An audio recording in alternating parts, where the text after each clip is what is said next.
নমস্কার, আমি শিল্পা পাল। আমি ইতিমধ্যেই আমার জীবনের ১ম বড় পরীক্ষা মাধ্যমিক পার করে এসেছি। ক্লাস 11 এ ওঠার যে নতুন অনুভূতি, স্কুল পাল্টানো, বন্ধুদের আলাদা, আলাদা স্ট্রিমের সাথে ভাগ হয়ে যাওয়া, এই সকলকে আমি একটি কবিতার মাধ্যমে প্রকাশ করার চেষ্টা করেছি। সেই কবিতাটি আমি আপনাদের পাঠ করে শোনাতে চাই। কবিতার নাম এদিক ওদিক। দেখতে, দেখতে অনেকটা বড় হয়ে গেলাম।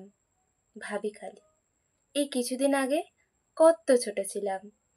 জীবনের ১ম বড় পরীক্ষা মাধ্যমিকটা পার হয়ে গেল। সায়েন্স, আর্টস, কমার্স কোনটা নেব এই নিয়ে দাঙ্গা শুরু হলো। স্কুল পাল্টানোর কষ্ট, সাথে নতুন স্কুলে যাওয়ার মিশ্র অনুভূতি।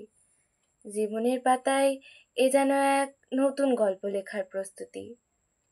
বন্ধুদের আলাদা হয়ে যাওয়া, তাদের পছন্দ মাফিক স্ট্রিমের সাথে একটা চরম হতাশা নিয়ে এলো ১ম দিনটার ক্লাসটাতে।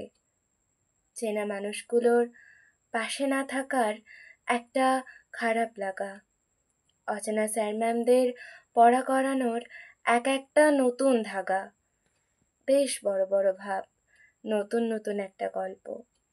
সে গল্পে অনেকটা আনন্দ আর অ্যাডভেঞ্চার আছে অল্প। সবশেষে একটা নতুন অধ্যায়, যেখানে চেনা বন্ধুগুলো কাছে থেকেও অনেকটা দূরে। আস্তে আস্তে আমরা সত্যিই বড় হয়ে যাচ্ছি, এদিক ওদিক হওয়ার সূত্র ধরে। নমস্কার। কবিতাটি ভালো লাগলে চ্যানেলটিকে অবশ্যই সাবস্ক্রাইব করবেন। Please like, comment and share.